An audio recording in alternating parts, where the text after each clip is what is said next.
queda grabada. Y bueno, World Venezuelan Urologist se complace en recibirlos el día de hoy. Esta discusión será también subida a nuestra página de YouTube para que la puedan ver en el futuro y compartirla. Te cedo la palabra, Belardo. Bueno, para el día de hoy, pues tenemos un invitado de postín, que es el doctor Juan Carlos Prieto. Juan Carlos es presidente de la Sociedad Iberoamericana de Urología Pediátrica, una de las organizaciones más importantes en nuestra área de América Latina. Es urólogo pediatra del Children's Hospital of San Antonio, profesor clínico asistente en el Baylor College of Medicine. Su sólida formación como urólogo se inicia en la Universidad Nacional de Colombia en el año 2001, cuando obtiene el título de urólogo general, a lo que sigue un fellow de urología pediátrica en el Mary Ann Knight, llamado en aquel entonces el Miami Children's Hospital, en el año 2006, donde tuvimos la oportunidad de conocernos. Pues en esos tiempos yo visitaba con alguna frecuencia a Rafael Gosalve. Posteriormente hace un nuevo fellow en urología pediátrica también en el Children's Medical Center at Texas, University of Texas, Southwestern Medical Center en Dallas, donde tuvo la oportunidad de compartir y adquirir mucho conocimiento con el doctor Warren Snodgrass. Eso terminó en el año 2008, y de ahí inicia su carrera con una sólida curva ascendente, pues que lo lleva hoy en día a ser el presidente de nuestra Sociedad Iberoamericana de Urología Pediátrica. Hoy vamos a conversar sobre un tema que es muy importante, que es el reflujo vesicoureteral, un tema que siempre discutimos mucho y que tiene un impacto muy importante en el niño, siendo una condición tan especial, pero tan especial, que en algunos países, como Venezuela, donde tengo la documentación exacta, pues es la primera causa de insuficiencia renal que conduce al trasplante en el niño. Aquí en Ecuador todavía estamos haciendo la evaluación, pero es muy importante. Juan Carlos, te cedo la palabra para que inicies con tu charla. Bueno, Abelardo, muy buenos días, un saludo cordial a todos ustedes. Quiero agradecer a Abelardo Yepes, a la Sociedad Venezolana de Urología y a World Venezuelan Urologists por la invitación. Les extiendo un cordial saludo de parte de la SIUP, de la Sociedad Iberoamericana de Urología Pediátrica. A todos ustedes, estamos muy contentos que este año contamos de nuevo con varios miembros venezolanos para nuestra organización. Para mí particularmente tengo un cariño muy especial por Venezuela, porque es un país hermano. Yo soy colombiano, fuimos la Gran Colombia, muchas cosas en común con los venezolanos, y tengo grandes amigos venezolanos, que sé que algunos están aquí. Entonces, de verdad quiero agradecer muy sinceramente a todos. Quiero compartir hoy un conocimiento acerca del reflujo vesicoureteral. Obviamente estamos bombardeados con webinares acerca de este tema. En nuestro congreso también vamos a hablar de ello, pero es un tema que nunca va a acabar porque siempre va a ser controversial. Entonces voy a tratar especialmente de enfocarme un poco hacia lo que es el urólogo pediatra venezolano en algunas de las diapositivas. Quiero ofrecer disculpas porque mi charla está en inglés, pero hablo muy bien español, como ustedes saben, pero entonces vamos a ayudar con eso. Entonces vamos a empezar.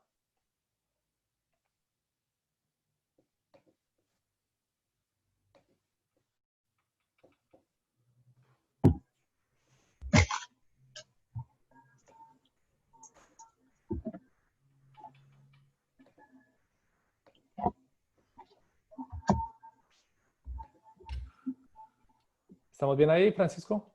Excelente. Bueno, muy bien. Entonces vamos a hablar un poco de las controversias en el abordaje actual en el manejo de reflujo vesicoureteral en niños. No tengo ningún disclosure. Estas son algunas abreviaturas que vamos a ver acá: reflujo vesicoureteral, infección del tracto urinario, infección febril del tracto urinario, disfunción vesical e intestinal, antibióticos profilácticos, el estudio de Randomized Intervention for VUR, la Asociación Americana de Pediatría, la Asociación Urológica Americana, ultrasonido renal y vesical, el cisturetrograma miccional y la enfermedad renal, falla renal final. Controversias en reflujo siempre van a existir. Lo que está más hoy en día es el impacto. ¿Cuál es el impacto clínico del reflujo y de las infecciones febriles del tracto urinario? ¿Cuál es el valor real del screening para reflujo? ¿Cuál es el impacto en los estudios diagnósticos y en las intervenciones para reflujo? ¿Y cuál es la definición de lo que constituye un reflujo vesicoureteral clínicamente significativo? En cuanto a la epidemiología del reflujo, la prevalencia del reflujo en infección en áreas de un 30-31%. La prevalencia del reflujo en hidronefrosis es aproximadamente un 17%. La prevalencia de hombre a mujer es 3:1 en infantes hasta los 6 meses de edad, ya después se iguala 1:1 a los 2 años de edad. En el Randomized Intervention for VUR, la prevalencia fue mucho más alta en mujeres. Pero definitivamente no podemos hablar de reflujo sin hablar de infección del tracto urinario. Son dos temas que van de la mano, por ello voy a empezar con la infección del tracto urinario y después nos adentramos en el reflujo. En cuanto a las infecciones del tracto urinario, la incidencia en niños menores de 7 años es 8% en niñas, un 2% en varones. Esta condición afecta hasta 180,000 niños al año en los Estados Unidos, generando más de 1 millón de visitas al año, con aproximadamente unas 40,000 admisiones al año en los Estados Unidos y unos costos que superan los 180 millones de dólares al año. ¿Cuáles son las metas en el abordaje de la infección del tracto urinario? Son prevenir infección del tracto urinario recurrente, especialmente infecciones febriles, y minimizar las cicatrices renales o el daño renal, como vemos en esta foto de un DMCA con una cicatriz renal. El diagnóstico verdadero de una infección urinaria se realiza con los síntomas y con la presencia de piuria o bacteriuria más de 50,000 unidades formadores de colonia de un único uropatógeno. Como bien sabemos, las muestras en niños menores de 2 años se debe tomar por aspiración, por catéter o aspiración suprapúbica. En niños que ya están potty trained se hace con a la mitad del chorro. Y definitivamente estos marcadores de inflamación como están allí, la proteína reactiva, la velocidad de sedimentación globular y los conteos de glóbulos blancos no es reliable para el diagnóstico de pielonefritis. Y bueno, la importancia de hacer un diagnóstico apropiado de infección urinaria es que vamos a procesar unos estudios diagnósticos en los niños que realmente lo necesitan, evitando morbilidad innecesaria. El racional para la investigación de UTI, de infección del tracto urinario, es detectar anomalías del tracto urinario que si se corrigen nos van a ayudar a disminuir la tasa de infecciones recurrentes del tracto urinario o a disminuir la severidad de aquellas infecciones especialmente febriles del tracto urinario. Y también a disminuir el riesgo de cicatrices renales y de daño renal. Tradicionalmente han habido dos abordajes para la evaluación de una infección febril del tracto urinario. El abordaje, el bottom-up, de abajo para arriba, y el abordaje top-down, de arriba para abajo. Muchos de nosotros, urólogos de los años 80, 90, aprendimos el bottom-up approach, que era muy simple, y era, yo recuerdo en residencia en Colombia, todo reflujo diagnosticado era reflujo tratado. No había más consideración, había más discusión. Entonces, así hacíamos muchos reimplantes ureterales. En las clínicas de la American Academy of Pediatrics del 1999, todos los pacientes con una infección febril del tracto urinario menor de 2 años se sometían a que es el bottom-up approach. Y era simplemente después, todo niño menor de 2 años con una infección febril del tracto urinario se sometía a un ultrasonido renal y a un cistouretrograma miccional, punto. ¿Qué se aprendió de este abordaje? Se aprendió que tan solo el 15% de los ultrasonidos son anormales en los niños con infecciones febriles del tracto urinario. Y haciendo cistograma miccional a todos los niños, el 30-40% de ellos van a presentar reflujo vesicoureteral. Y de este 30-40%, tan solo un 2% van a tener un reflujo significativo, grado 4, grado 5. Entonces, ¿cuáles son los beneficios? Los beneficios es que el cistograma miccional nos da una muy buena visión anatómica de la vía urinaria. Podemos descartar valvas de la uretra posterior. Y obviamente hay efectos secundarios de este estudio. Podemos causar infecciones nosocomiales, podemos causar trauma uretral, ¿sí? Y obviamente la radiación que genera y la ansiedad que genera a los padres y el dolor que si no se hace apropiadamente puede causar a los niños. En el año 2011, el American Academy of Pediatrics dijo, no más. No es necesario hacerle el cistograma miccional a todos los niños después de la primera infección febril del tracto urinario. Y eso ahorita voy a explicar por qué el AAP tomó esa determinación. Vamos ahorita al otro abordaje, que es el top-down approach, que ya no se hace mucho, solamente en algunos países europeos, pero es empezar por el riñón, a estudiar el riñón y no empezar por la vejiga. Entonces, en el año 2007, la European Society for Pediatric Radiology dio las recomendaciones de este abordaje, y es que después de una infección febril de un tracto urinario en niños menores de 2 años, pues se hace un ultrasonido renal y si la infección es significativa, se hace un DMSA. ¿Sí? Si el DMSA es positivo o si existe una segunda infección febril del tracto urinario, se procede a un cistograma miccional. Obviamente el DMSA es el gold standard para el diagnóstico de pielonefritis con una seguridad global de una eficacia global de un 96%. Como ustedes ven en este DMSA, es un paciente con pielonefritis aquí, al lado, a nuestro lado izquierdo, y genera una cicatriz renal. Esto es visto 6 meses después. Y en esta otra imagen se recupera completamente la pielonefritis. Entonces, el DMSA permite un seguimiento de esas imágenes renales. La meta de este abordaje era detectar aquellos reflujos vesicuretrales clínicamente significativos y obviamente disminuir la morbilidad asociada con el cistograma miccional.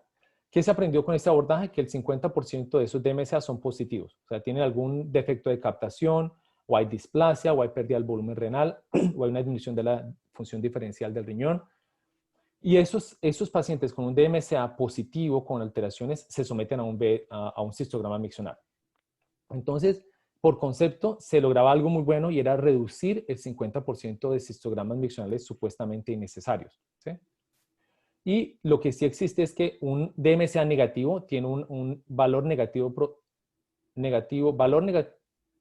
predictive value casi de un 100%. Entonces, cuando es negativo un DMSA, muy probablemente no es un problema tan serio. Sin embargo, una revisión Cochrane en el 2016 que determinó que el DMSA no tiene tanta eficacia para detectar un reflujo vesicular de alto grado. Y este estudio en el 2016 básicamente yo pienso que mandó a la muerte el top-down approach, que fue un estudio muy, muy conclusivo. Entonces las ventajas eran evitar cistogramas miccionales, supuestamente el DMSA es menos invasivo que el cistograma miccional, el DMSA nos provee una información del riñón y sobre el tiempo nos habla de hipertensión renal o de cicatrices renales. Las disadvantages de ese abordaje es que obviamente no estamos evaluando la vejiga, entonces vamos a perdernos de algunas valvas de uretra posterior. El DMSA genera mucha más radiación que un cistograma miccional hoy en día. Para niños pequeños hay que hacer sedación, los costos son considerables porque hay que repetir estos scans sobre el tiempo.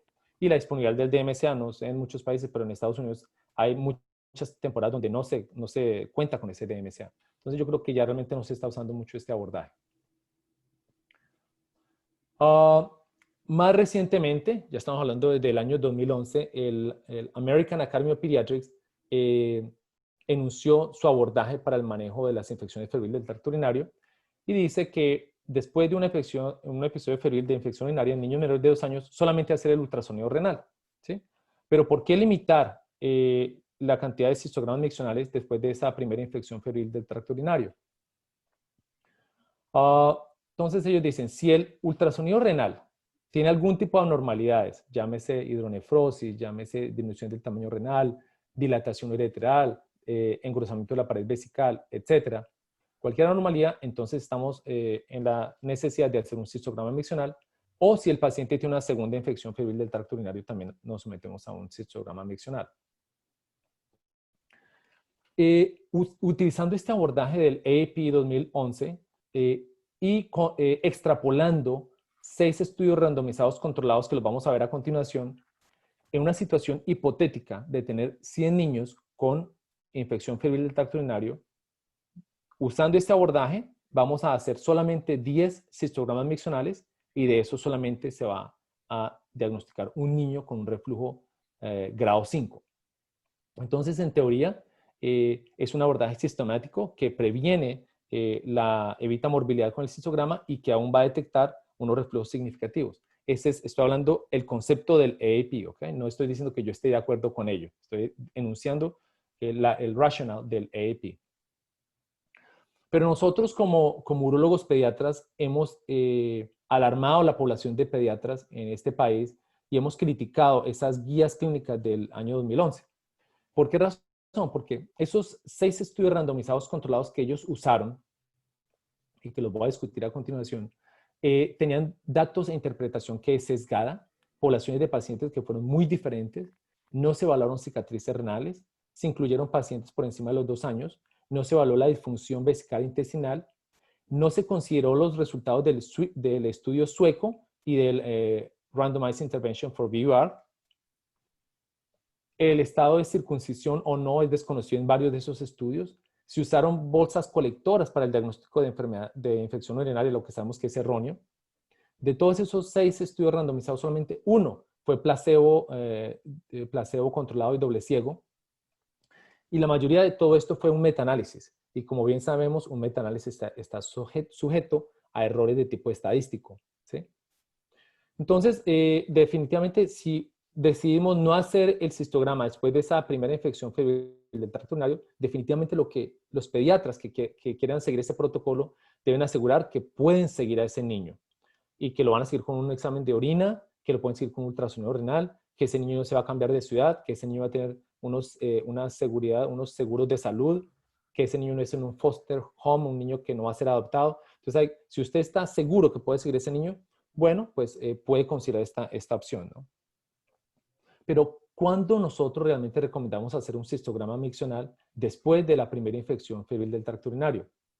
En situaciones en que el paciente tiene un hermano o un padre con historia de reflujo vesicoureteral, cuando fue una infección urinaria severa, con fiebre que requirió hospitalización, vómito, con elevación de la presión arterial, incluso creatinina, proteinuria. Cuando existen aspectos sociales que ustedes, amigos venezolanos, lo viven y en Latinoamérica, hay muchos niños que llegan de poblaciones muy lejanas, que difícilmente llegan en bus, que una situación de pobreza extrema, que usted no sabe cuándo va a volver a ver ese niño, ¿sí? Todo este tipo de situaciones sociales son muy importantes considerar. También, si el niño tiene una disfunción miccional, disfunción vesical e intestinal significativa, niños con constipación, niños que se demoran para orinar, todo este tipo de cosas, a esos niños hay que hacerles un cistograma miccional.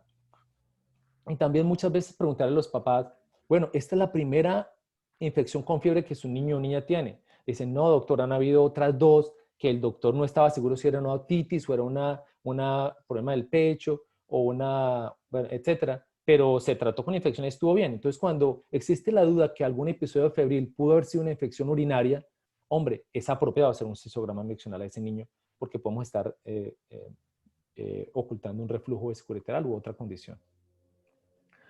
Cambiando un poco de tema, los biomarcadores en la afección del tracto urinario definitivamente tienen muy poca sensibilidad para detectar un reflujo clínicamente significativo y esto ya está muy demostrado. Entonces, todos estos biomarcadores que se usan mucho en investigación no tienen una relevancia clínica. Ahora ya, después de haber hablado de infección del tracto urinario, nos vamos a adentrar a nuestro tema de reflujo vesicoureteral. Todos conocemos bien la clasificación de 1 a 5, el International Reflux Grading System. El reflujo tiene una prevalencia en la población de un 1%. La causa del reflujo vesicoureteral se dice que es un problema en que el túnel intramural es corto y está lateralizado. Se habla siempre de una relación 5:1 del túnel con el grosor vesical y en estos pacientes está de 1.2, 1.5:1. Está acortado. ¿Cuáles son las metas en el tratamiento del reflujo vesicoureteral? Son prevenir infecciones febriles. Infecciones febriles recurrentes del tracto urinario. Reducir las cicatrices renales. Preservar la función renal y prevenir hipertensión. Voy a tratar de no ir mucho en los números, en los detalles, ya que me ha solicitado mi amigo Abelardo Yepes y Francisco que va a haber más intervención después de la mía, entonces voy a tratar de no enfocarme tanto en los números, ¿ok? Más en los conceptos. Entonces, los principios del tratamiento del reflujo vesicoureteral es enfocarse en prevenir la infección urinaria en lugar de solamente resolver el reflujo. Un reflujo vesicoureteral estéril, ya sabemos que no le impone un riesgo de daño al riñón. Es la combinación del reflujo vesicoureteral con una infección febril del tracto urinario, lo que genera el daño de cicatriz renal. Y por supuesto, la conclusión es que el abordaje debe ser individualizado. Tenemos muchas opciones para el tratamiento del reflujo vesicoureteral, desde la observación, el antibiótico profiláctico, manejo mínimamente invasivo con el tratamiento endoscópico, cirugía, ya sea una cirugía abierta, laparoscópica o robótica. Pero ¿cuándo necesitamos hacer cirugía para el reflujo vesicoureteral? Lo que está en azul son las que realmente no hay discusión hoy en día, que es cuando hay una infecciones febriles del tracto urinario recurrente o breakthrough UTIs, cuando el niño está en profilaxis antibiótica y genera infecciones febriles del tracto urinario, o cuando se puede evidenciar y se solicitan estudios para ver cicatrices renales nuevas o progresivas cicatrices renales. Todas estas indicaciones de cirugías que enumero acá son controversiales, ¿sí? Y han habido ya varios webinars que se han enfocado en algunas de estas indicaciones que son motivos de bastante controversia. En cuanto al manejo endoscópico, tenemos el Difflux, que es en Europa, Estados Unidos, el Bantris, el Macroplastic, que se emplea mucho en Latinoamérica. La técnica que se está abocando hoy en día más común es el Double Hit, que es una técnica descrita por nuestro amigo el doctor Andy Kirsch de Atlanta. Básicamente en esta técnica se hacen 2 inyecciones. Esta foto no está muy bien, pero la inyección debe ir realmente adentro del orificio ureteral, intramural, y la segunda inyección va exactamente como lo muestra acá, ¿sí? También intramural. Entonces una inyección va aquí y la otra inyección va acá. Y lo que uno busca es lo que muestra esa foto, que uno busca es coaptación y un elevamiento de esta unión uretrovesical. También tenemos la técnica abierta, que imagino que la gran mayoría de los urólogos y cirujanos pediatras de Venezuela lo hacen. La técnica ya sea intravesical tipo cone o la técnica extravesical, como se ve en esta diapositiva. Esta técnica también se puede hacer por vía robótica. Ya ahora, enfocándonos en las diferentes estrategias de manejo y las controversias, empecemos con el manejo expectante, lo que es la observación. Esto se basa en la tasa de resolución espontánea del reflujo. Si el reflujo es un grado 1, pues la tasa de resolución es hasta el 90%. Si es un reflujo grado 5, pues es mucho menos, ¿sí? Hasta de un 5%. Pero en general, el 68-70% de los reflujos resuelven espontáneamente sin ningún tipo de intervención, solamente con el tiempo, ¿sí? Y está fuertemente relacionado con la resolución, está estrechamente relacionado con la presencia de disfunción intestinal y vesical. Si el paciente se considera candidato para esta observación, vigilancia, debemos estar muy alerta de que si ese niño presenta una infección febril del tracto urinario, debemos darle antibiótico dentro de las primeras 48 horas de ese evento febril, porque de esta manera potencialmente podemos prevenir el desarrollo de una cicatriz renal. Cuando se demora más de 48 horas es cuando viene el riesgo de cicatriz renal por esa combinación de infección febril con reflujo. Y hay que utilizar yo utilizo algunas tools, unas herramientas para explicarles a los papás. En la próxima diapositiva les voy a mostrar cuál es la tasa de breakthrough UTI, la resolución de reflujo, cuál es el chance de resolución de ese reflujo. Es importante, están disponibles en el celular y están disponibles en internet para poder analizar las diferentes oportunidades de manejo con los padres. Aquí tenemos estas dos, si lo quieren anotar, o esto va a quedar grabado para ustedes. Este es el iReflux, que nos dice cuál es el porcentaje el riesgo de breakthrough UTI en los primeros 2 años después de iniciar el manejo. Y simplemente por internet buscan Boston Children's Hospital, BUR Resolution Calculator, y usted da una información, estos 6 datos que tratan de personalizar al paciente y le dice cuál es la resolución de ese reflujo en ese paciente a 2 años o si usted quiere a 5 años, y con esto puede discutir con los padres las opciones de manejo. Ahora bien, No se preocupen que son un poco busy estas diapositivas, pero voy a ir al grano. Cuando hablamos de reflujo vesicoureteral y comparamos antibiótico profiláctico con cirugía, ¿sí?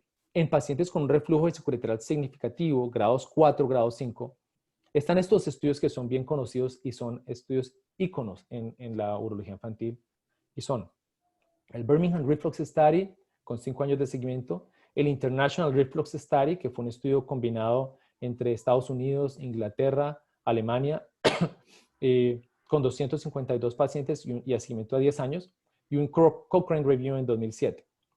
Todos estos estudios que compararon profilaxis con cirugía en pacientes con reflujo alto demostraron que no hubo diferencia en la tasa de infecciones urinarias recurrentes, en el crecimiento renal, en el índice de hipertensión, en la función renal y en la presencia de nuevas cicatrices renales. Sin embargo, hay algo que la gente olvida, ¿sí? Y es que este International Reflux Study sí demostró una diferencia en las tasas de infecciones febriles del tracto urinario recurrente. Es muy importante recordar eso. Y casi de un 50% diferencia entre la profilaxis y la cirugía a favor de cirugía en pacientes con reflujos grado 4, grado 5. Ahora bien, cuando se compara profilaxis antibiótica versus manejo endoscópico versus placebo, tres cosas. Tenemos el estudio tradicional, el estudio sueco, que fueron con 200 pacientes con reflujo grado 3, grado 4 y con 2 años de seguimiento. El resultado de este estudio, y que fue una de las críticas que se le ha dado a la EPI, es que definitivamente sí lo que es la profilaxis y el manejo endoscópico fueron superiores a la vigilancia en términos de infecciones recurrentes del tracto urinario. Si ustedes ven, es aproximadamente un 20% la tasa de infecciones recurrentes del tracto urinario con la rama endoscópica y la profilaxis versus un 57% los que solamente se vigilaron, ¿sí? Y obviamente la tasa de resolución del reflujo es más alto cuando se maneja con un tratamiento endoscópico y si no hubo gran diferencia entre profilaxis o vigilancia. Y finalmente, cuando se compara profilaxis antibiótica con el placebo, ¿sí? Tenemos estos estudios que compararon reflujos vesicoureterales grado 1, grado 3, ¿sí? Estos son estudios típicos que usó el American Academy of Pediatrics para hacer las guías clínicas del año 2011. Y lo que esos estudios demostraron es que definitivamente no hubo diferencia en la tasa de infecciones recurrentes del tracto urinario entre la rama de profilaxis y la rama de placebo, y por eso es que la AAP determina que no hay necesidad de hacer un cistograma miccional. Sin embargo, tenemos este estudio mucho más reciente, que todos yo creo que conocemos, un estudio extremadamente bien diseñado, multicéntrico, randomizado, placebo control, doble ciego, de más de 600 niños entre Estados Unidos y Canadá, niños de los 2 meses de edad a los 6 años, con reflujo vesicoureteral grado 1 a 4 después de una primera infección febril del tracto urinario, y se comparó trimetoprim sulfamethoxazol con placebo. A un seguimiento de 2 años, se buscó hablar la tasa de recurrente infección urinaria, las cicatrices renales, la resistencia antibiótica, por lo cual se hizo ultrasonidos renales y cistogramas al empezar, y a los 2 años se hizo un DMSA también al empezar, a los 1 y a los 2 años. ¿Cuál fue la conclusión de este estudio? Es que definitivamente el antibiótico profiláctico redujo en un 50% el riesgo de infección del tracto urinario recurrente. Ese es el gran mensaje de este estudio, ¿sí? Sin embargo, fue un estudio en donde el 90% fueron niñas, la mayoría de los reflujos fueron un reflujo grado 1, grado 3, ¿sí? Y los pacientes que definitivamente se beneficiaron más de la profilaxis son los niños y niñas que tienen disfunción intestinal y vesical asociado con infección febril del tracto urinario. No hubo diferencias en las cicatrices renales. Realmente el poder estadístico de este estudio no alcanzó para hacer conclusiones en relación con las cicatrices renales. Y este estudio es aún mucho más interesante. Es un estudio más reciente, hace 2 años, en el cual se extrapolan los datos del Randomized Intervention for VUR y se estratifican los pacientes en un grupo de alto riesgo y de bajo riesgo. Alto riesgo son varones que no tienen la circuncisión con un reflujo vesicoureteral grado 4 o mujeres con disfunción intestinal y vesical. Y un bajo riesgo son varones circuncidados sin disfunción vesical intestinal con un reflujo de bajo grado, grado 1, grado 3. Entonces, ¿qué encontró este autor en el 2018? Encontró que definitivamente los pacientes de alto riesgo tienen un mayor índice de recurrencia del tracto urinario, ¿sí? Cuando se compara profilaxis con placebo. La diferencia fue de un 31% recurrencia en placebo, mucho menos en profilaxis de un 11%. Una diferencia muy significativa. Y en los pacientes de bajo riesgo, como los varones circuncidados sin disfunción vesical intestinal con reflujo vesicoureteral grado 1 a 3, realmente no hubo diferencia entre el placebo y el antibiótico profiláctico en términos de infecciones recurrentes del tracto urinario.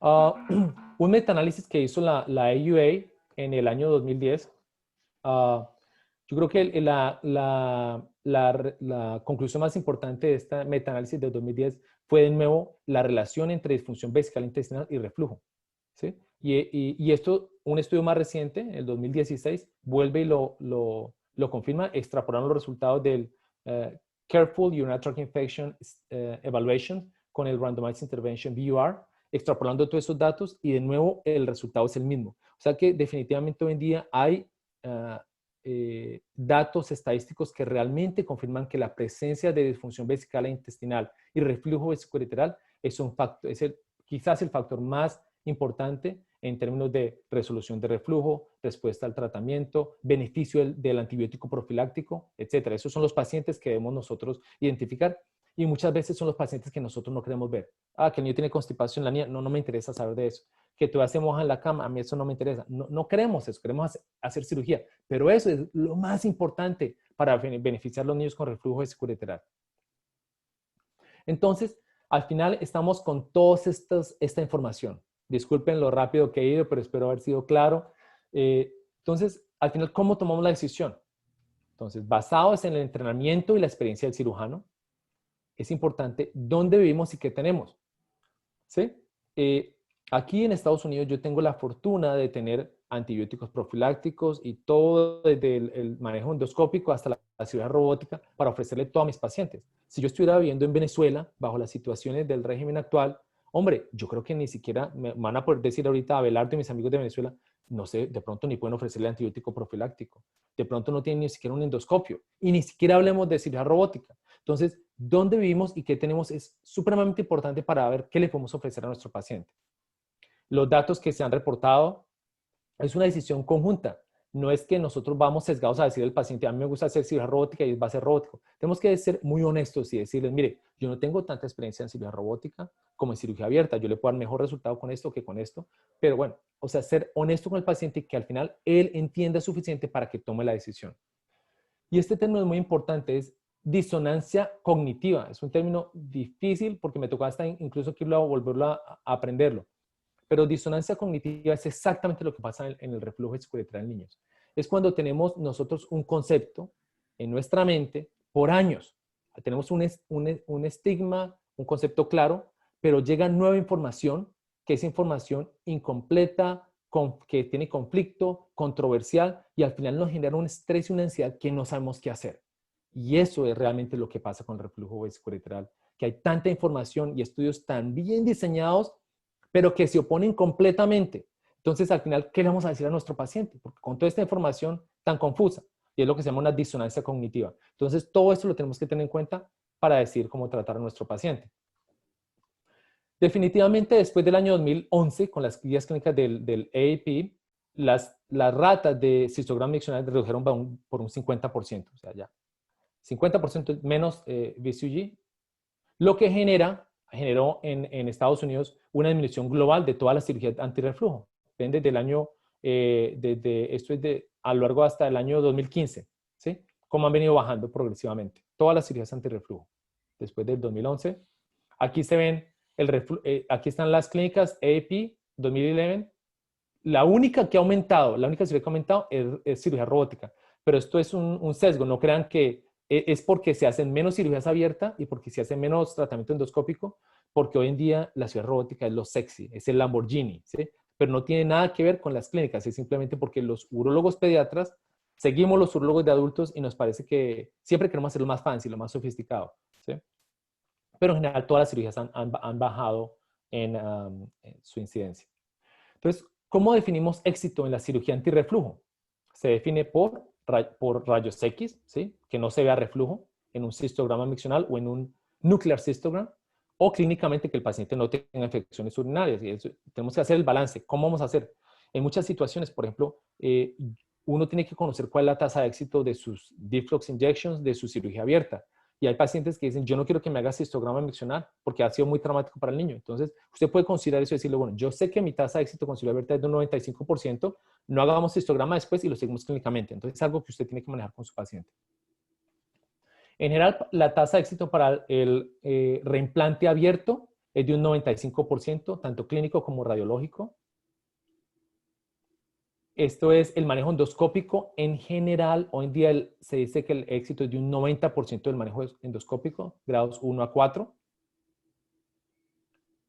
La cirugía robótica ha mejorado el éxito. Recuerdo hace unos 5 años, 6 años, la tasa de éxito era de un 76%. Recuerdo muy bien que Patricio Gargolo presentó ese estudio. Pero ya con el tiempo definitivamente la tasa de éxito está alrededor de un 92%. Este es el estudio más reciente hace 2 años de un 94%. Es un estudio multicéntrico de cirugía robótica. Y lo que especialmente en los países desarrollados se habla mucho de la parte cosmética y lo mínimamente invasivo y esto y lo otro. Pero cuando le preguntamos al paciente, ¿qué prefiere? Cuando le ponemos el calzoncillo, el interior al niño o a la niña, ¿qué prefieren? ¿Que se vean 3 cicatrices o que se esconda un fan steel? Pues el 30% más prefieren esto porque se esconde el fan steel. Realmente is not a big deal, no es una gran cosa, ¿sí?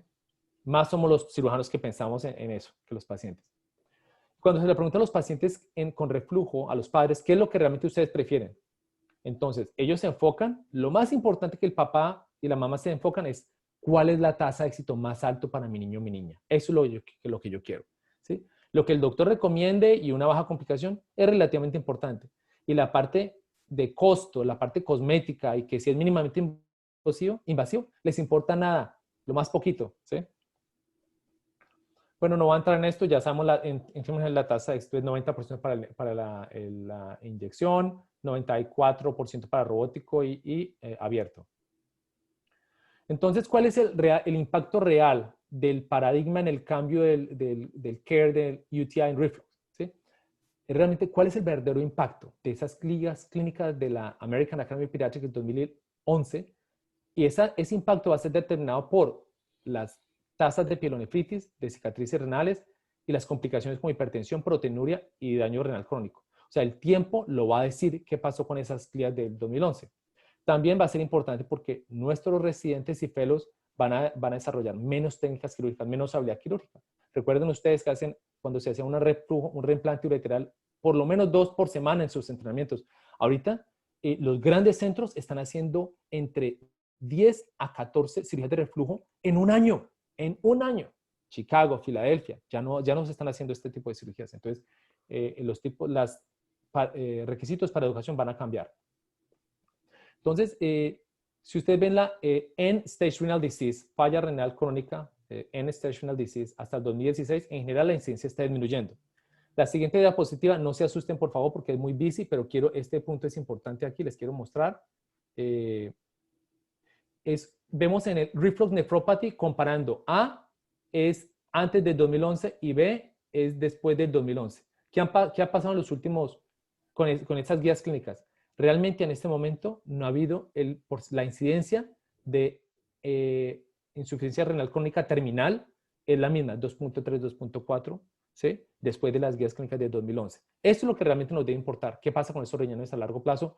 Ustedes, doctores que son expertos, Abelardo, Jorge García, ustedes, otros amigos expertos en trasplante renal, esto es lo que al final les importa, ¿no? ¿Qué pasa con esos riñones? Hasta el momento no hay diferencia con las clínicas de 2011. Falta aprender más al respecto. Pero en conclusión, ¿cuál es mi recomendación en el abordaje de la infección del tracto urinario febril y el reflujo? Es el juicio clínico por encima de todo. Tener un armamentario médico y quirúrgico, lo que ustedes tengan en su país, en su consultorio, en su ciudad, tener todo el armamentario que se pueda. Entender estas guías clínicas, estos metaanálisis, pero tener claro que esto se aplica solamente a grandes porcentajes, a grandes poblaciones y en un papel, ¿sí? Ustedes deben tratar cada paciente como un individuo único y considerar el ambiente social, las expectativas de la familia, es lo que juega un papel más importante y lo que con que usted cuente en su país, la realidad de su país. Bueno, muchas gracias amigos por su atención. De nuevo, muchas gracias por la invitación a Abelardo Yepes, a Jorge García, a Francisco García.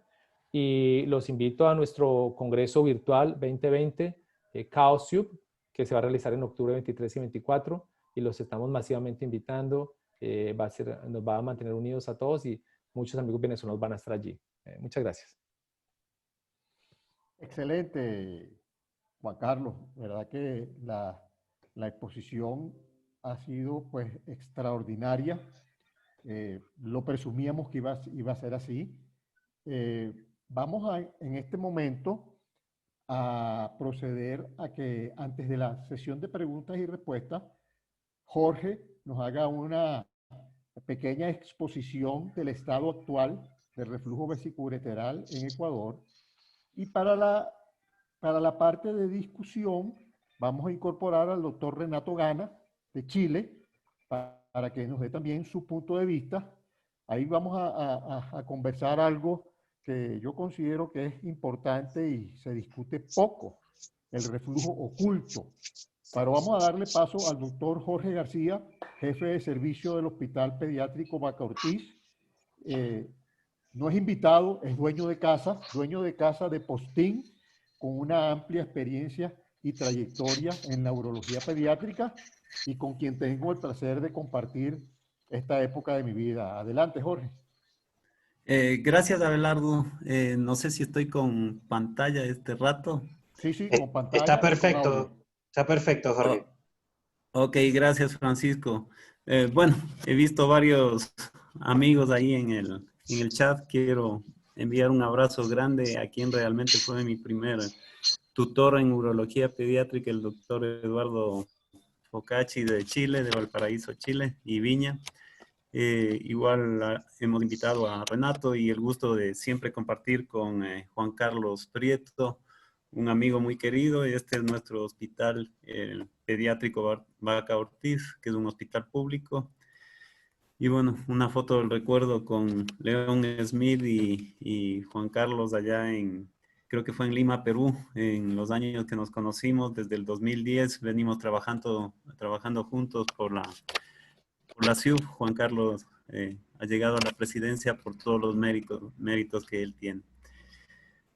La situación del reflujo en el Ecuador y nuestra experiencia luego de escuchar esta magnífica charla de Juan Carlos, indudablemente hay que mencionarles, amigos, que en Ecuador tenemos 3 centros hospitalarios públicos muy conformados, con servicios de urología y nefrología pediátrica, donde se maneja también diálisis.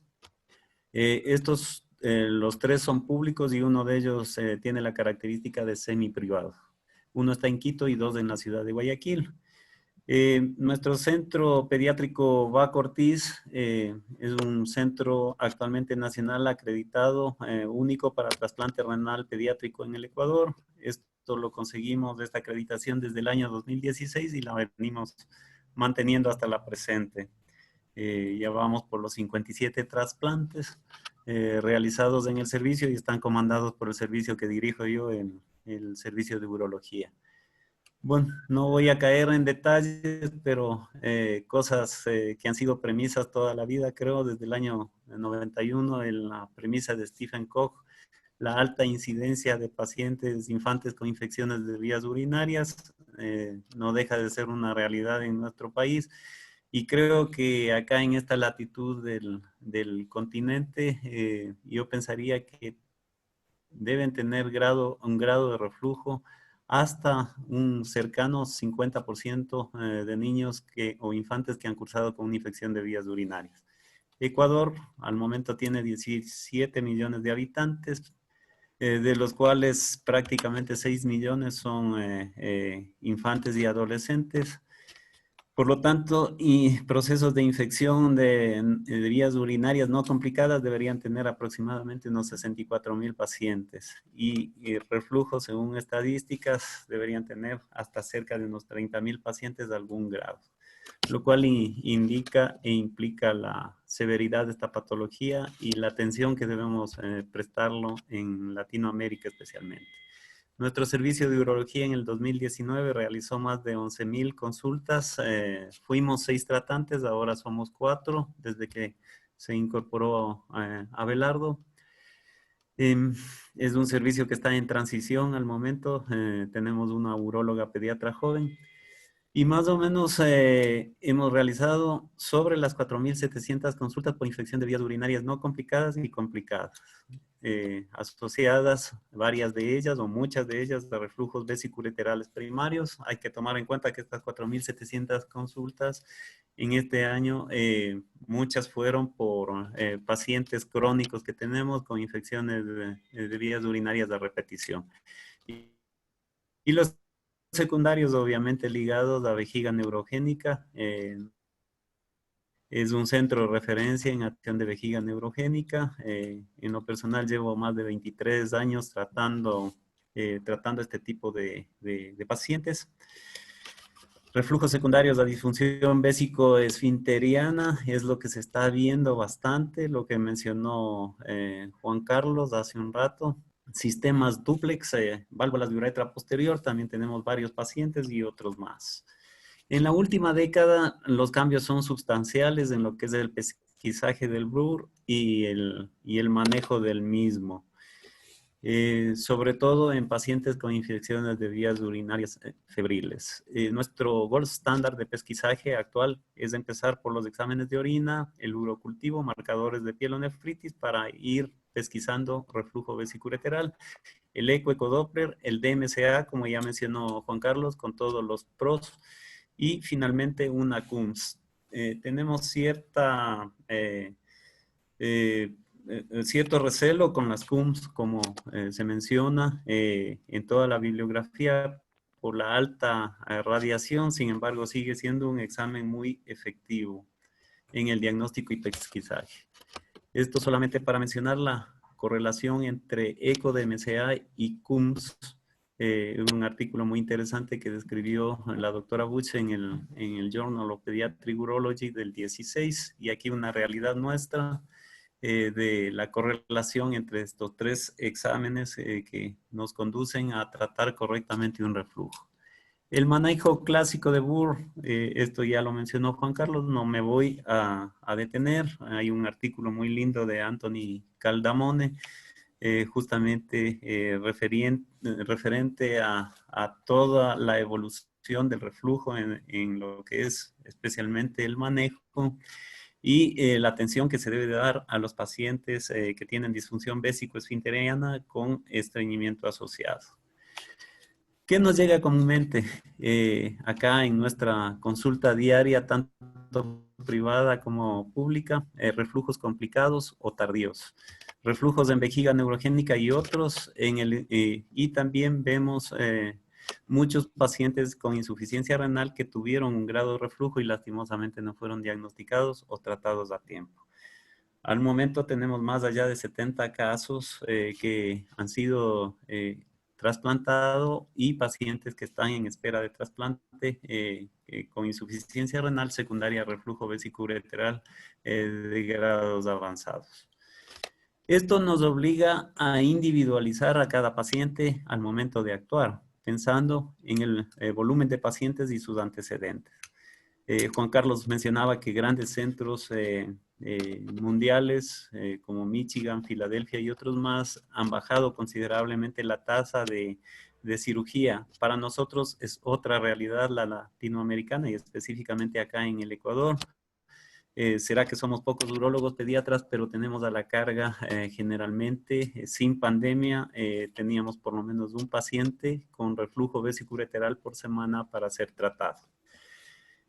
El manejo médico siempre está considerado, especialmente en los pacientes con disfunción vésico-esfinteriana, la fisioterapia suelo-pelviano y las opciones de manejo quirúrgico que nosotros tenemos, consideramos inclusive todavía derivaciones temporales y resoluciones definitivas. Me refiero a derivaciones temporales, no es raro ver en nuestro servicio que tenemos que realizar una ureterostomía de descarga para algún reflujo en un paciente joven, un reflujo avanzado que está prácticamente poniendo en riesgo la vida de la unidad renal comprometida.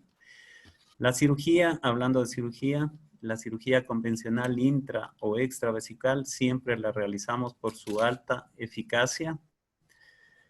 Ya mencionó Juan Carlos, supera el 94%, igual en nuestras manos, y bajo criterio de selección están pacientes para corrección endoscópica con copolímeros, en nuestras manos alrededor del 90%, utilizamos mucho la técnica de Kirsch igualmente, y corregimos también con copolímeros cuando reforzamos reflujos residuales que han sido sometidos a otro tipo de técnicas o a la misma inyección, o sea, consideramos una reinyección.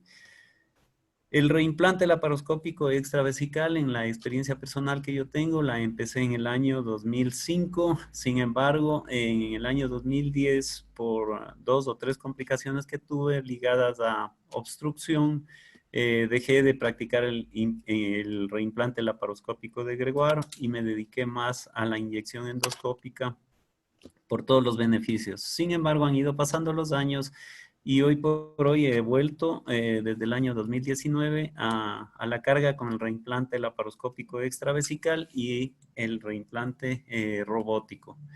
Estos son casos de nuestra realidad que nos obliga, como ustedes ven, el factor disfunción detrusoriana o vésico-esfinteriana está ligada a estos reflujos y nos obliga a actuar quirúrgicamente de una manera temprana, diría yo. Son pacientes de edades cortas los que están viendo ustedes con estos reflujos severos que lastimosamente no fueron diagnosticados a tiempo o tratados a tiempo y nos llegan a nuestra práctica. Este es, por ejemplo, un reflujo vésico-ureteral en un paciente de 15 años con un divertículo de Hatch gigante, a quien consideramos un reimplante laparoscópico por las características de la vejiga, del piso vesical, y obviamente en la detrusotomía ustedes pueden ver, labrar ese túnel de reimplante para un Lich Gregoire. Pueden apreciar la calidad de músculo detrusor de este paciente, la detrusorrafia, que es muy cómoda hacerla por vía laparoscópica, laboriosa, pero cómoda para mí en lo personal. Y bueno, el postoperatorio, como pueden apreciar, a las 24 horas, un paciente que está cómodamente instalado en su cama. Este es otro caso de un paciente que nos llegó con un reflujo vésico-ureteral grado 5, monorreno en vejiga neurogénica, y que literalmente es un paciente que pese a su corta edad, él ya fue operado con un Lich Gregoire abierto, recidivó el reflujo, y la reintervención la hicimos por vía laparoscópica, como pueden apreciar en la diapositiva de la izquierda. También hay que tener consideraciones cuando uno hace técnica laparoscópica. Aquí está labrándose prácticamente el túnel de reimplante y acá tenemos el ureter. Sin embargo, fíjense en esta, perdón, creo que en esta diapositiva aquí podemos ver que prácticamente la dirección o el eje del uréter, del megauréter que aprecian ahí, nos obliga a redireccionar el sitio del túnel de reimplante. En un inicio se había planificado el eje del túnel a esta distancia y longitud, pero con el uréter disecado prácticamente estamos redireccionando el eje de reimplante en la vejiga. Aquí estamos realizando la detrusotomía y justamente podemos apreciar el nuevo eje de reimplante. Estamos realizando un Lich Gregoire, como pueden apreciar, y finalmente, luego de haber labrado el túnel de reimplante largo, estamos considerando realizar una vejiga zoica a este paciente. El sangrado, obviamente, por ser reintervención y por vía laparoscópica, si bien es cierto, puede ser un poco más laborioso que una técnica abierta, pero el sangrado es mínimo. La recuperación de este paciente fue óptima y buena, alta al tercer día. Esas creo que son las consideraciones que a uno le han obligado a retomar la cirugía laparoscópica. Como podemos apreciar acá, estamos ya finalizando con el piso zoico considerando que este paciente probablemente a futuro, este uréter nos servirá, cuando pase a una insuficiencia renal total, nos servirá para un futuro conducto de mitrófano. Y estas son las situaciones que también nos ha obligado a entrar en la cirugía robótica. Esto lo practicamos, yo lo vengo practicando desde el año pasado en un hospital privado de acá de Quito.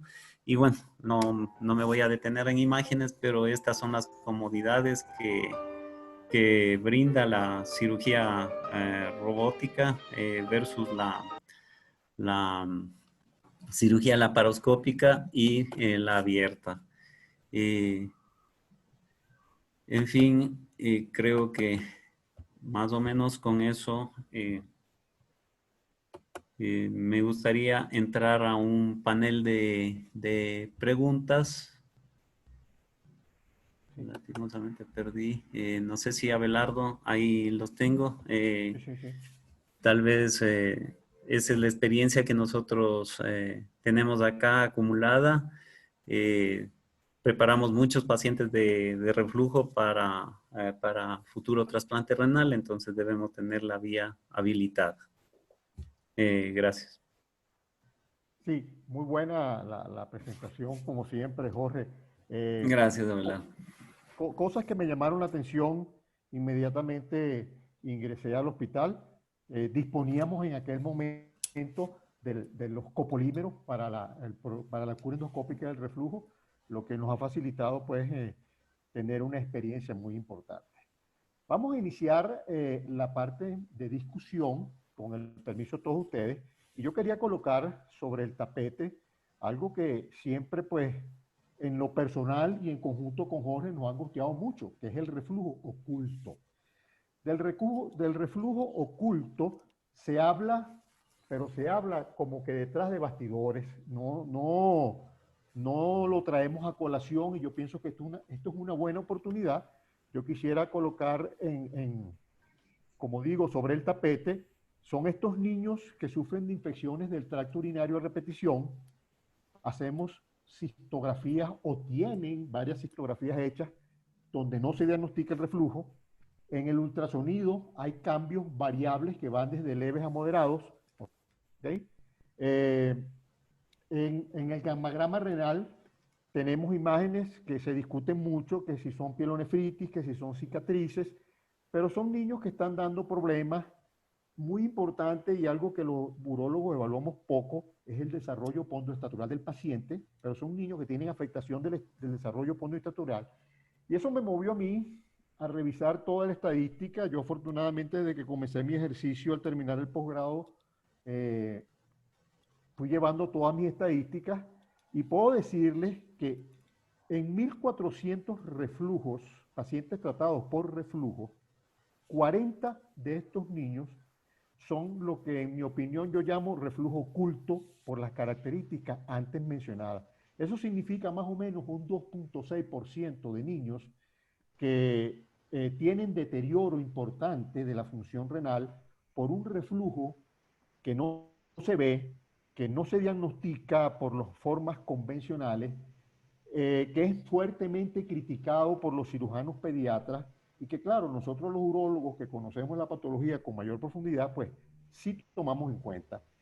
En este orden de ideas, yo quería escuchar la opinión no solamente de Juan Carlos, de Jorge, del doctor Renato Gana, sino de cualquier otra persona, otra más del público. Vamos a comenzar en el orden con nuestro invitado especial, que es el doctor Prieto. Seguiría el doctor Jorge García con su opinión, el doctor Renato Gana, y ahí cualquier otra persona más. Adelante, Juan Carlos. Gracias, Abelardo. Sí, en relación con esto del reflujo oculto, a mí me acuerda esto mucho del síndrome de médula anclada oculto, ¿sí? Que en el cual también que el paciente se comporta como una médula anclada, pero el MRI no muestra que haya médula anclada. Y hay muchos neurocirujanos que opinan que hay que actuar ahí para prevenir secuelas a largo plazo, porque todo muestra que es una médula anclada. Es lo que tú te refieres, que todo muestra el cuadro típico de un reflujo vesicoureteral, pero en un cistograma cíclico no se encuentra el reflujo. Yo creo que es válido en situaciones únicas, como es en tu casuística, una población muy, muy limitada, manejar a un paciente como si se tuviera, ¿sí? Ahora bien, llevarlo a una cirugía abierta por ello es como complicado sin tener un diagnóstico. Pero creo que con el uso de la endoscopia, entrar uno, evaluar ese paciente y mirar el orificio ureteral, el grado de hidrodistensión. Si yo veo que el paciente tiene una hidrodistensión grado 2 o 3, este paciente yo le hago cirugía antirreflujo, ahí mismo endoscópica, ¿sí? Porque ya tengo un documento vía endoscópica de que puede estar generando un reflujo que no se ve en el cistograma miccional. Entonces sí tengo varios pacientes así, no tengo casuística para decirte, pero sí recuerdo que tengo un buen número de pacientes que los he manejado como reflujo oculto. Ahora bien, si son niñas mayores, niñas entre títulos, bueno, 2 a 6 años de edad, y que yo lo que más me enfoco es en la micción disfuncional que esté causando estas infecciones recurrentes febriles o no del tracto urinario. Y muchas veces el cistograma muestra un poquitico de indentación alrededor del esfínter, realmente no muestra la imagen, el top spinning, pero esos son pacientes que en ocasiones yo hago, y esto es muy controversial de nuevo, pero es una de las pocas cosas controversiales que yo hago una dilatación uretral en niñas, para que ayudar a esa micción disfuncional y a favorecer la menos infección del tracto urinario. Entonces son áreas como que no están claras en la urología pediátrica, pero yo creo que como es esto, es enfocar en cada paciente y mirar cada individuo, y lo he hecho. Jorge. Sí, yo creo que acá nuestra realidad de países justamente nos lleva a pensar mucho en eso. Es verdad, somos criticados a veces por las aseguradoras, en algunos casos, a veces por médicos, en pacientes que no hay reflujo, pero sí hay un común denominador, por lo menos en la práctica que yo tengo, es de pacientes con disfunción intestinal, o sea, estreñimiento severo, disfunción vésico-esfinteriana, urge incontinencia, residuos postmiccionales. A ellos se les ha realizado después de la CUMS negativa y coincidentalmente el DMCA de estos pacientes que han sido niñas de preferencia, mujercitas y adolescentes, algunas de ellas, DMCAs con daños considerables que a uno le obligan a hacer una cistoscopía, y en la cistoscopía fácilmente se encuentra un uréter dilatado que permite el paso del cistoscopio. Indudablemente a ninguna de ellas creo que se ha planteado, en los casos que hemos encontrado oculto, se ha planteado una cirugía abierta, laparoscópica o robótica que estoy haciendo actualmente, sino clásicamente se ha hecho la inyección. Creo que ahí el copolímero tiene una efectividad y tiene un alto índice de indicación. En algunos casos hemos hecho hasta selectivamente inyección contralateral, no sé qué opina el resto de colegas, previniendo un reflujo que puede aparecer al otro lado, al otro riñón. Hemos hecho un abón ya de tipo Sting solamente, y creo que esa es la experiencia. No sé, Renato, Eduardo Focacci, que los veo ahí. Hola, ¿qué tal? Hola, Renato. ¿Cómo están? Muchas gracias por invitarme. Jorge me pidió ayer y me comentó que me iban a preguntar de reflujo oculto. No tengo problemas en dar mi opinión. Lamentablemente no escuché toda la charla del doctor Prieto, pero hace algo escuché. Y me gusta que en el último tiempo he escuchado hablar del problema del reflujo, del problema que uno tiene viendo pacientes con reflujo, porque hay cosas que son muy, digamos, inadecuadas políticamente, como discutir el reflujo oculto o hablar que yo opero a este paciente por tal y tal cosa. Estoy súper de acuerdo con que se haga un tratamiento sumamente individualizado en cada persona. Con respecto al reflujo oculto, yo no tengo experiencia, no creo mucho en el reflujo. Tengo una pequeña experiencia, no tampoco, probablemente con el procedimiento de PIC, que es con el que se buscaban los reflujos ocultos, y yo traté de validar mis resultados endoscópicos con el procedimiento de PIC, o sea, el Position Installation of Contrast, no sé si todo el mundo lo conoce, en que uno se coloca sobre el uréter e intila contraste, y traté de validar, y estaba hecho, de que al tratar de infundir, hacer un PIC post-inyección, si es que eso tenía una correlación con el resultado posterior haciendo una uretrocistografía. En los primeros casos que hice, hacía el PIC y le echaba, antes de inyectar, le hacía el procedimiento de PIC, o sea, colocar el cistoscopio delante del orificio e inyectar, y todos refluyen. O sea, todos los pacientes que tú le haces PIC refluyen. Es raro el paciente que no refluye. No tengo números, pero o sea, todos los pacientes que tú le haces un PIC refluyen porque el paciente está anestesiado y no tiene todos los mecanismos, yo creo, de un procedimiento de reflujo. Entonces, de verdad, yo creo que, en mi opinión, los pacientes en que se busca un reflujo oculto, la verdad me cuesta mucho entenderlo, y creo que hay causas de las cuales no voy a hablar, porque la disfunción miccional, claro, uno puede agarrar toda la cosa de disfunción miccional, pero de reflujo oculto, a mí no me parece. Hay tantas causas que provocan infecciones. Yo creo que el reflujo vesicular es uno de los problemas del reflujo. Lo otro, la disfunción miccional, la constipación, la fimosis, los hábitos, el aseo, la persona. Entonces, obsesionarse probablemente buscando un reflujo oculto, yo creo que tienen que ser probablemente menos del 2% de los pacientes que dicen ustedes. Capaz que haya algún paciente que haya tenido malas ecografías, no se haya visto una dilatación del uréter, pero un reflujo que ni siquiera produzca una dilatación del uréter y le produzca problemas a una paciente, y no tenga una disfunción miccional, no tenga otro problema, no tenga otra causa, yo sinceramente no lo creo mucho. Esa es mi humilde opinión. Sí, muy válida la opinión, doctor, porque es un tema, como yo decía desde el principio, un tema muy controversial. Por ejemplo, hay reflujos que son de baja monta, un reflujo grado 3, pero que a su vez es un reflujo intrarrenal y Sí. ocasiona un daño muy fuerte al riñón. O sea, el reflujo es una entidad nosológica compleja. Yo creo que hay que verla desde el punto de vista urológico general a lo particular, y sobre todo siempre pensando en el bebé, que tiene una expectativa de vida muy larga en comparación con lo que habitualmente hacen los urólogos de adultos, y que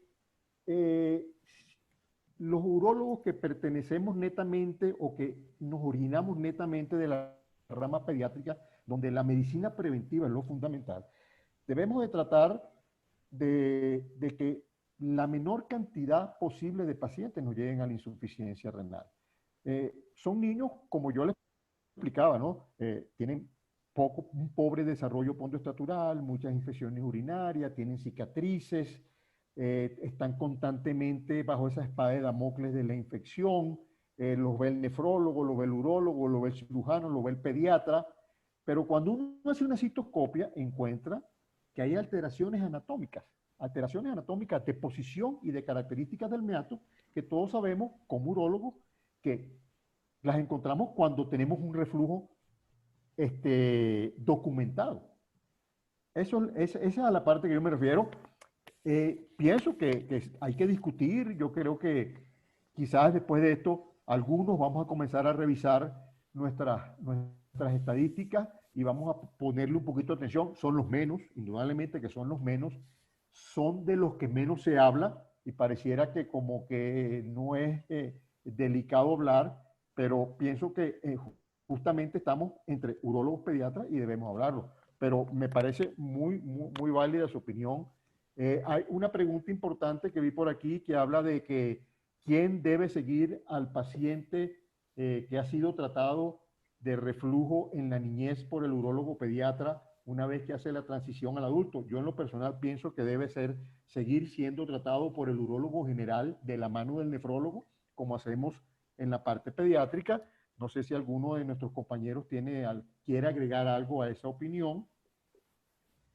Doctor Juan Carlos, ¿qué opina? Sí, no, de acuerdo. Sin embargo, ya, si el paciente ya ha sido tratado, se le ha corregido el reflujo, se tiene compensado, controlado la disfunción vesical intestinal y se ha seguido por unos varios años con ultrasonidos renales mostrando que hay un crecimiento renal apropiado. Yo pienso que es un paciente que se puede en algún momento liberar al nefrólogo pediatra, porque tampoco me puedo llenar mi práctica siendo sensato con todos estos reflujos que yo he operado. O sea, tengo que darle cabida a pacientes nuevos. Entonces, lo que me interesa es que ese paciente anualmente esté viendo a su nefrólogo pediatra, le hagan su estudio de urianálisis y un estudio de medición de presión arterial para descartar proteinuria y hipertensión arterial, y eso lo puede hacer el nefrólogo pediatra y el nefrólogo de adultos. Yo tengo una inquietud, Juan Carlos. Yo sé que tú haces robótica también. ¿Qué pacientes escogitas para robótica en reflujo? Yo, la verdad, desde que empecé a hacer, creo que voy por la 10ª robótica y 6 de 10 son por reflujo vésico ureteral complicado. Sí, yo realmente no ofrezco cirugía de robótica, de reimplante robótico en niños menores de 5 o 6 años. Te soy sincero, porque tengo la endoscopia y tengo la cirugía abierta, un Fanestil pequeño de 4 centímetros, el niño se va a la casa al otro día sin ningún problema, manejo el dolor bien. Entonces, más que todo es para niños más grandes que ofrezco la cirugía robótica, o también para aquellos que han fallado, los muy pocos que han fallado, quieren entrar con una mejor visualización. Entonces, para esos pacientes. Niños más grandes le ofrezco el reimplante robótico. Gracias, Juan Carlos. Abelardo, quiero hacer una pregunta a ustedes, amigos de Venezuela. ¿Qué opinan ustedes de todo esto? ¿Cómo manejan ustedes un paciente con reflujo? ¿Qué armas tienen? ¿Qué dificultades tienen ustedes en Venezuela? Porque en el reflujo hay muchas cosas disponibles, antibióticos, endoscopia, cirugía abierta, laparoscopia. ¿Cómo se está abordando el reflujo en Venezuela? Bueno, fíjate, yo salí de Venezuela hace 2 años y desde el año 1997, yo me enfilé por la alternativa endoscópica del reflujo. Es la que más utilicé toda mi vida. Tuve la suerte de llegar aquí a Ecuador y conseguir que en el servicio a nivel hospitalario hacíamos cura endoscópica de reflujo y seguí en eso.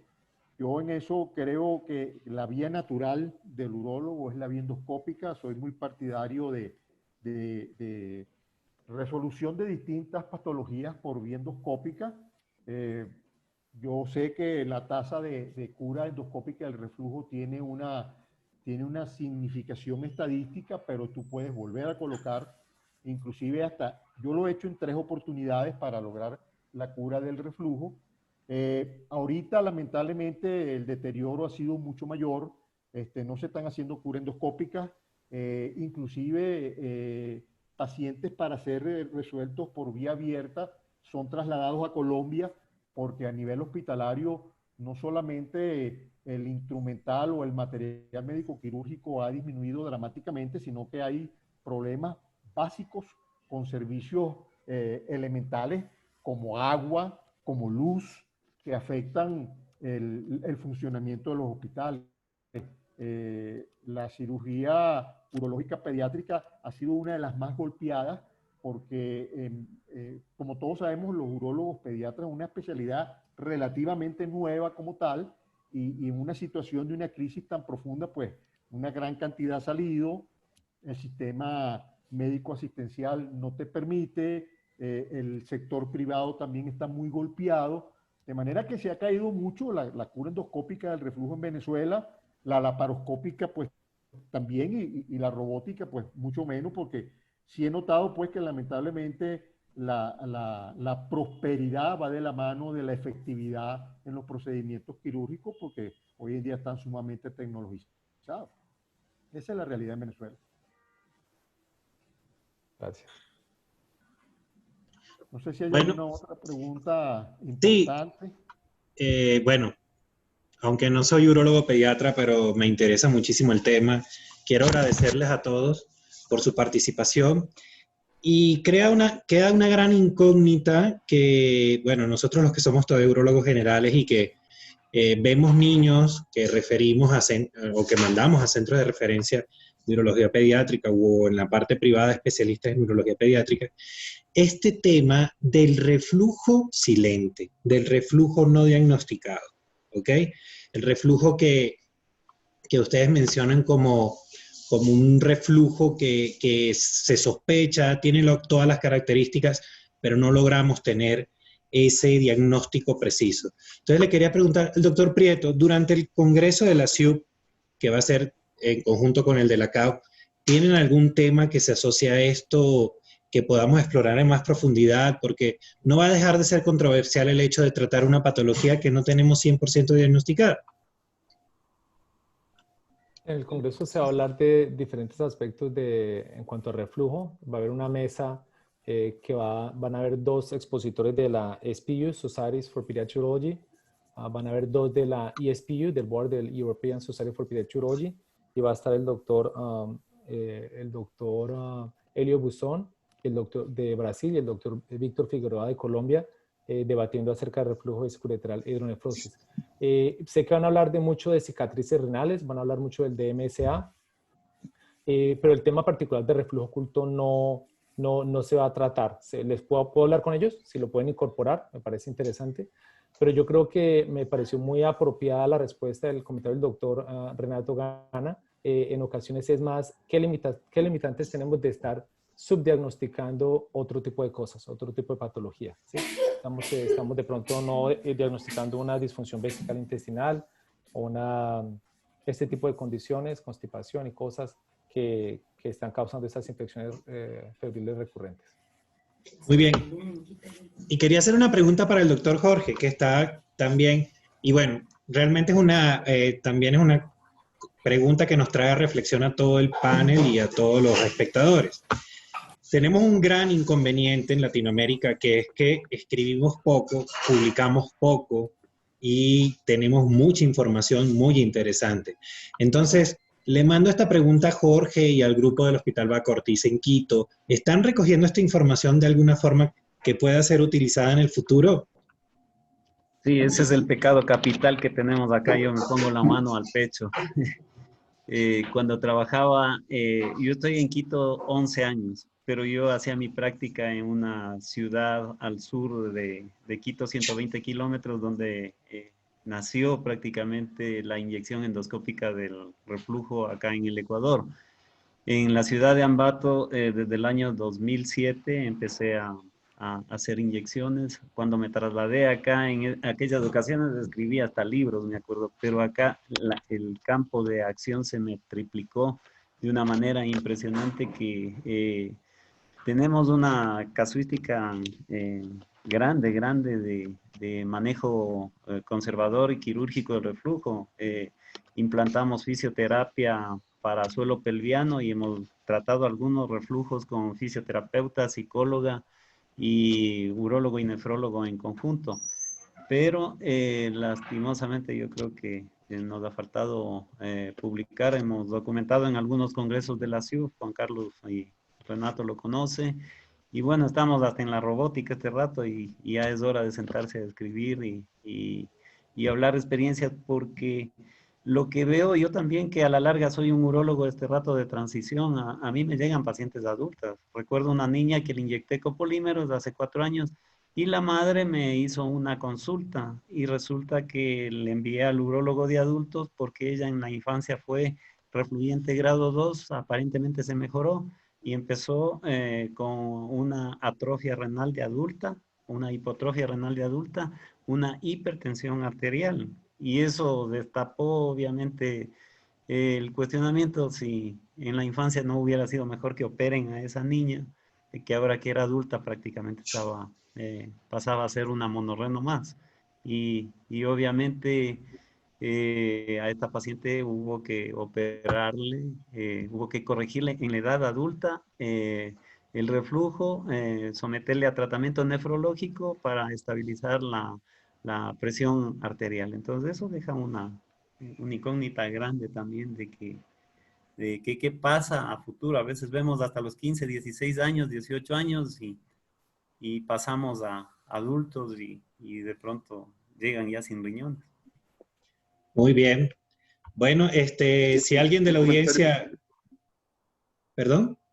No, yo quería decir una cosa que aprendí esta semana y que no sabía, desde los nefrólogos, es que algunas de las causas de insuficiencia renal crónica terminal de causa no conocida en el adulto son insuficiencias renales agudas que producen necrosis tubular aguda y que finalmente que se pasaron, ¿no? Entonces, no todo va a ser de adulto un reflujo que no se trató. Yo creo que es sumamente delicado echarle la culpa a reflujo oculto o encontrar un reflujo, un paciente adulto refluyente cuando sabemos que son patologías tan distintas, sabemos que están las relaciones sexuales en las mujeres. Entonces, yo creo que es sumamente delicado el manejo de un reflujo posible, reflujo oculto, de las consecuencias de un reflujo que no se trató. Sí, bueno, casualmente... Bueno, en este caso, perdón, en este caso puntual fue una niña que se la trató médicamente cuando fue niña, porque fue un grado 2 y constataron que el reflujo se curó. A la edad adulta, por todo lo que mencionas, Renato, obviamente con la vida sexual activa y todo eso, se reactivó la patología, se reactivó con el problema de daño renal e hipertensión de tipo renovascular. Muy bien. De hecho, tal vez, bueno, de este tipo de discusiones van a salir una serie de elementos bastante interesantes. Ustedes tienen un gran hándicap en la urología pediátrica, que es que los pacientes crecen y se les van. Efectivamente, sé, porque lo conozco de todos los colegas urólogos pediatras, que los pacientes continúan con ellos, muchos de ellos, inclusive en su etapa adulta, y sucede en la pediatría en general, que hasta niños que vayan a su pediatra después de adultos los ven como si fuera su médico clínico, como su internista. Entonces, algo que tiende a ser muy común. Y bueno, es un tema que está bastante interesante por lo controversial de tratar algo que aún no tiene toda la evidencia científica necesaria, como por ejemplo para decretar un guideline.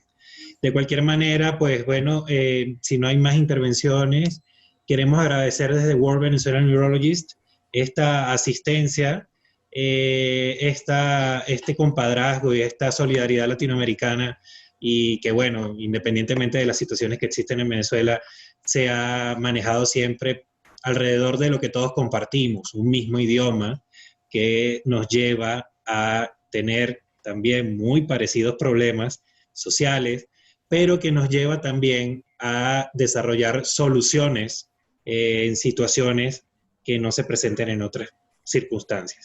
¿Ok? Entonces, quiero agradecer al doctor Abelardo Yepes por su moderación, al doctor Juan Carlos Prieto, esperamos tenerlo en una próxima comunicación y en una próxima participación, al doctor Renato Gana, al doctor Eduardo Focacci, que también estuvo presente, a un gran colega y amigo, el doctor Ricardo Álvarez, que también será futuro, está en Colombia y será un futuro referente también, expositor nuestro. Y queremos que sepan que esta reunión fue grabada y estará en nuestro canal de YouTube para que en el futuro lo vean, lo compartan con sus residentes. El canal de YouTube es igual, el World Venezuelan Urologist, y queremos invitarles también para que se conecten con nosotros aquellos, porque también les interesa a los pediátricos, ¿no? Que es el manejo de litiasis en el cáliz inferior y lo que es la utilización de técnicas endourológicas como miniaturización de tractos percutáneos con nuevas tecnologías. ¿Por qué?